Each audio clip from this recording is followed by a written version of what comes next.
Thank you for watching this heart reflection. For those who don't know who I am, I'm Brother Sean, and I'm a member of the Teo community of Interfaith Franciscans. This short video may challenge you, especially if you're a parent. And I want to use as an analogy some clover.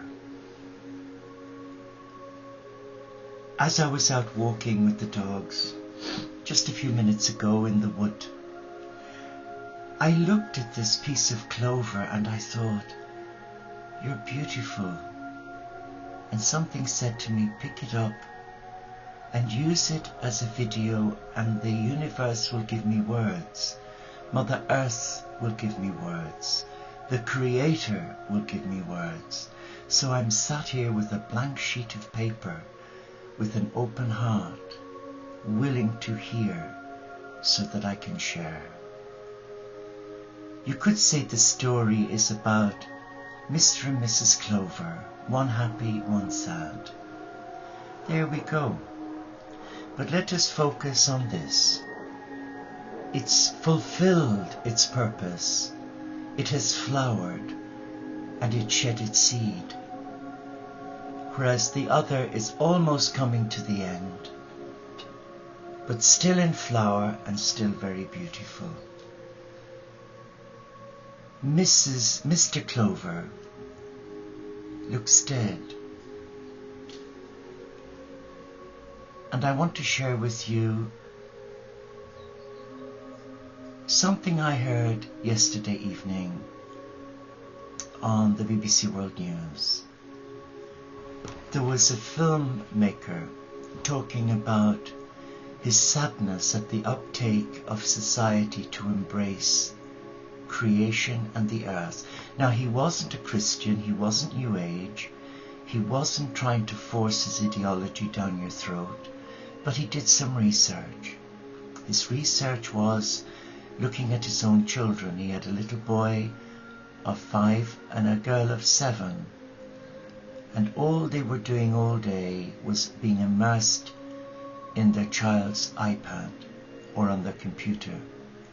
He did a breakdown of the 24-hour day, including sleep and meal times, playtime.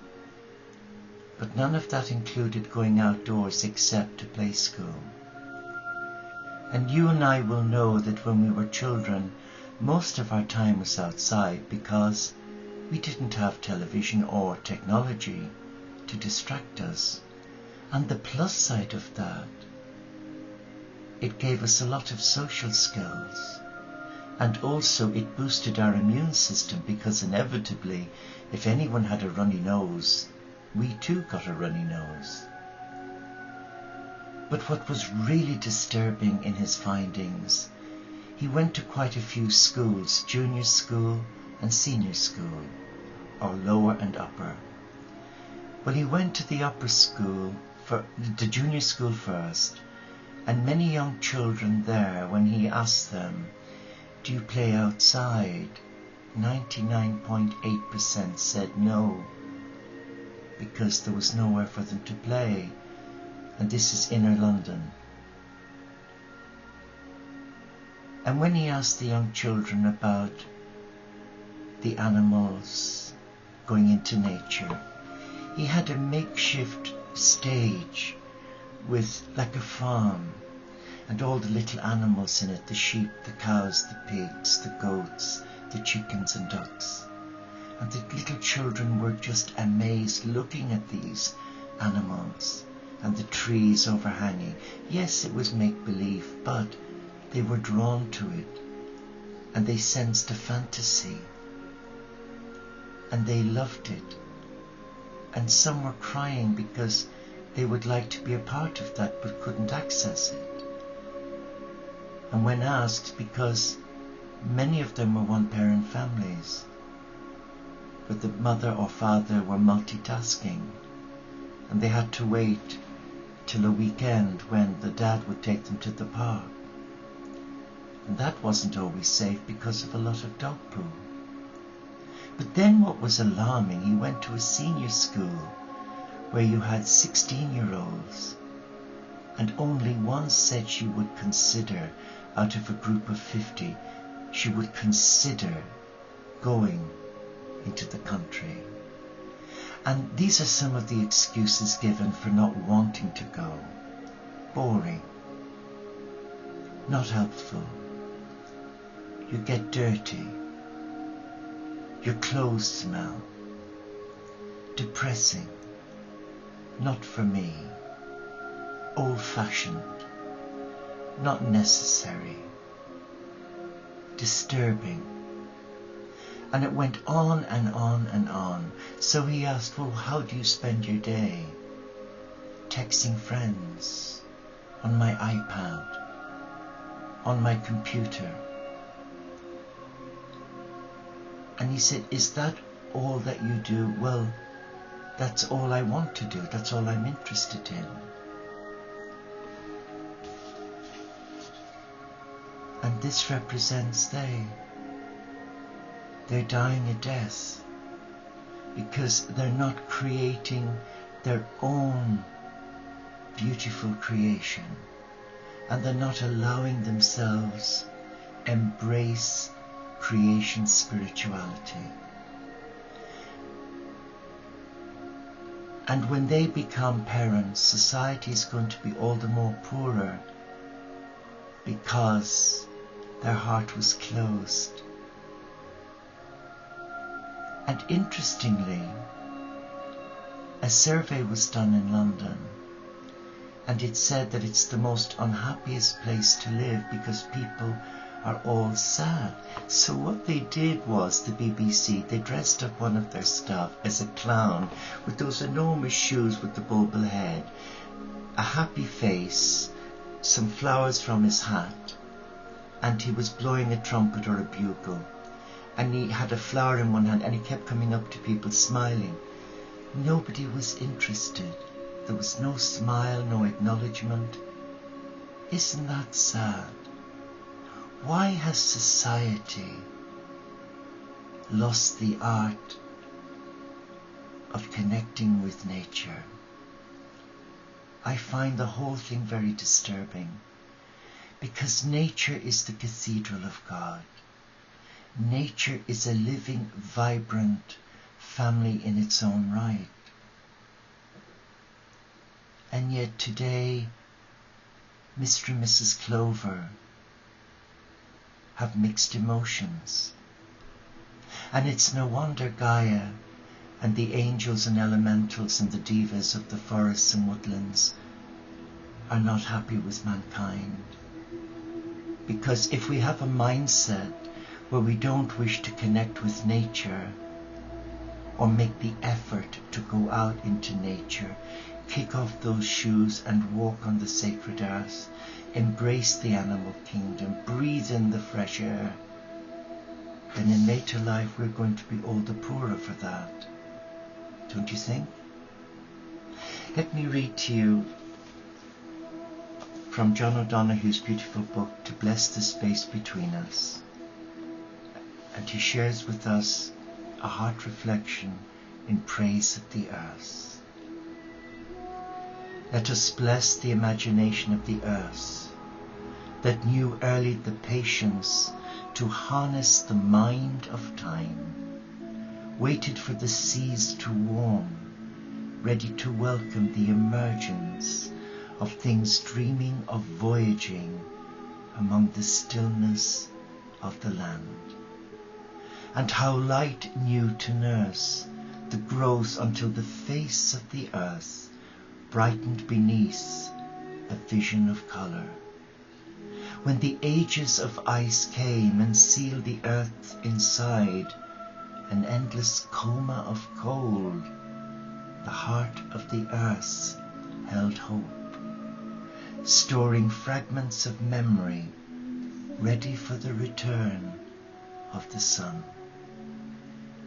Let us thank the earth that offers ground for home and holds our feet firm to walk in space open to infinite galaxies. Let us salute the silence and certainty of mountains their sublime stillness, their dream-filled hearts. The wonder of a garden, trusting the first warmth of spring until its black infinity of cells becomes charged with dream. Then the silent, slow nurture of the seed self, coaxing it to trust the act of death. The humility of the earth that transfigures all that has fallen of outlived growth. The kindness of the earth opening to receive our worn forms into the final stillness. Let us ask forgiveness of the earth for all our sins against her, for our violence and poisonings of her beauty. Let us remember within us the ancient clay holding the memory of seasons, the passion of the wind, the fluency of water, the warmth of fire, the quiver touch of the sun, and shadowed sureness of the moon, that we may awaken to live to the full the dream of the earth, who chose us to emerge and incarnate its hidden night, in mind, in spirit, and in light. That says it all, doesn't it? But if you are a parent, I'm not here to dictate. I'm here to share with you. Wouldn't it be good to have some me time with your children or grandchildren, and take them into the countryside or into the park? Allow them sit without their mobile, without texting, without playing with anything electrical, and just be still and embrace the beauty of nature. Surely that will have a knock-on impact in later life when they have children of their own. But the reality check is daunting. For if this generation of our young people, who are our future, are so preoccupied with head down looking at a tablet, texting, what hope do they offer the generation to come after them? We admit that today many have lost the art of communication. They lack social skills. You see it when they're at school. But there again, whose fault is that? Because often when they come in from school, many come in weary, worn out, unhappy, frustrated. And they go to the room, switch on their iPad, and off they go.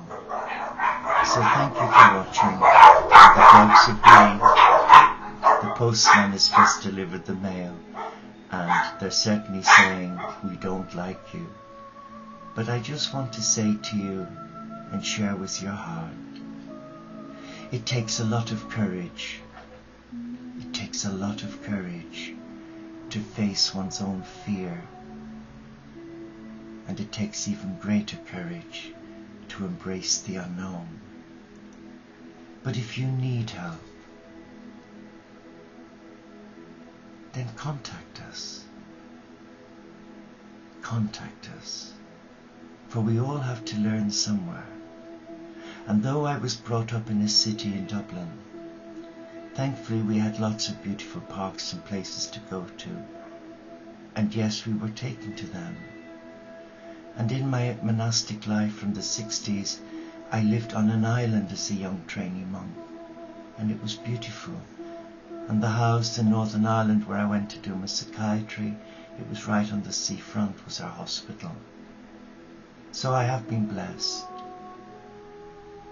And here where I live in Stores, we're only 5 minutes walk from the sea. And the backdrop are the mountains, and they call me. My heart is more fulfilled being on the mountain than it is surrounded by people. I guess I've chosen to be a loner for the right reason, so I don't lose the beauty of creation. Because as a Franciscan, for me, my God is in creation, not just in a building. I pray you find the time to take your children and your loved ones and have a celebration picnic in the park. You'll be amazed. God bless you.